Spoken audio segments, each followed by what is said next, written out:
Hello and welcome to my YouTube channel. This is video number 6 on the subject of multicolour underglaze transfer printing on pottery produced during the 1850s through to the end of the century.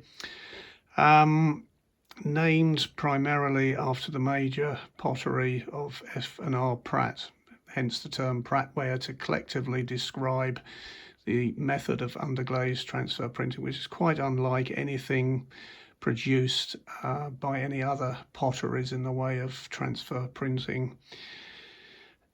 I'm using my collection to illustrate the different shapes and sizes and display methods that I use, which might help or inspire or guide people if you already collect, or if you're interested in thinking about perhaps forming a collection. This may give you some ideas and motivation. So today I'm going to be looking at what I call the white shelf. This is ground white color, natural white color, as opposed to some of the other videos I've done so far which have been themed on colored grounds. There's the shelf above. So just once again recapping, look how much you can fit on a shelf. So have no concerns about not having enough space to be able to collect and display Prattware. If you can do shelving, you can get an awful lot on a shelf, and you get an awful lot of shelves on just one single wall. So I want no excuses from people saying they haven't got enough room to collect. You can make room, it's there. So just starting off then, scan along. So what I've done, as you can see, I themed the back of the shelf with plates. Very nice, attractive plates. So that forms the primary backdrop.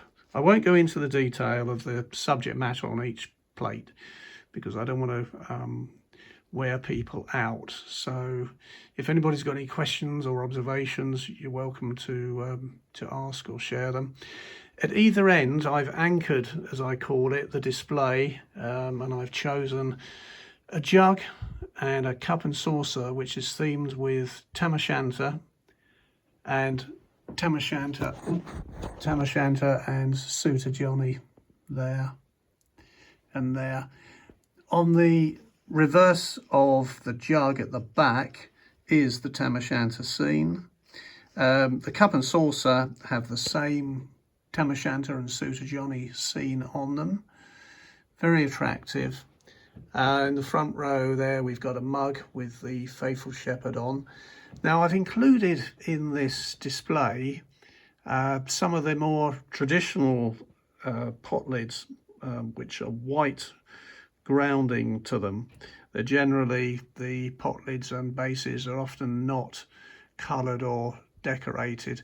The reason why I've included these with the rest of the display is because they're known, these particular scenes, as being trinket ware, which is rather an understatement. They would have contained very expensive cold cream or hair products which would have sat on the dressing table and would have been used by gentlemen as well as ladies, because there was a lot of input put into grooming in the sort of, I don't know, middle classes to upper classes. You'd have these perhaps gifted, or you might treat yourself on the dressing table as an accompaniment to getting ready to going out somewhere special, etc., etc. So just to have a closer look, there's one there called the Wooden Bridge. Look at that scene. It's absolutely beautifully detailed and beautifully coloured, and an oblong shape, which you don't get many lids of an oblong shape, and it's on a base. Next to it is a scene known as the Shrine. Again, absolutely fabulous detail and colours on there. Next to it becomes something rather unusual.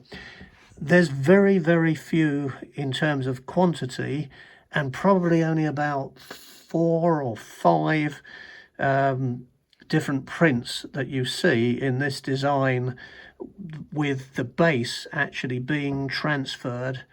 It's extremely scarce to find such things. I've only seen a couple of others of these. It features the Faithful Shepherd on the top, which is fairly regularly found on potleys with white ground, but to get it with a scroll work and with its matching base and the base transferred is quite an achievement. Look at that, it's absolutely superb. Forms a very inspiring object. And next to that, themed with the same scroll work, I have what is referred to as either a toothbrush holder or possibly a razor holder. So again, absolutely gorgeous scenes on there. They're both the same scene, as you can see. Take that off, have a look inside, and there you are. So you'd rest your shaving implements or your toothbrush in there. And next to that, again, themed with the same scroll work and the scene that we've already seen, the shrine, we see this absolutely smothered in gold embellishment. Absolute work of art. Look at that. Superb. So there we are. I've got those three grouped together there. And moving along, there is a spill vase. These would have contained tapers, which would typically have been used to light your pipe or cigar. Very nice scene on there, known as the Stone Jetty. And concluding at the end there with a very interesting and unusual shape to be seen on Prattware. This is typically the vase shape that you find in very, very large urns if you visit historic homes. You have these enormous things in the hall or just outside of the main doors to some of the historic homes. So they've replicated this in small scale, and very impressive it looks as well. So there we are. Let's just pan along again. So it's just showing you what you can do with not a huge amount of objects, but my goodness, what a lot there is in there to see and experience. And you can gaze at these, endlessly revisiting them and enjoying the appearance of them every single time you look at them. Detail is absolutely exquisite. Colours absolutely exquisite. So I hope this will inspire people to not leave walls plain. They're there to have shelves, shelves put up. Let's have another look there. So there's one set of shelves there, one wall, and there's still space at the bottom there where there could be a couple of further shelves. Incidentally, I've not cramped the shelves too close together so that, you know, there's a decent amount of light going into the shelves. So there we are. That concludes today's video. I hope you found it of interest.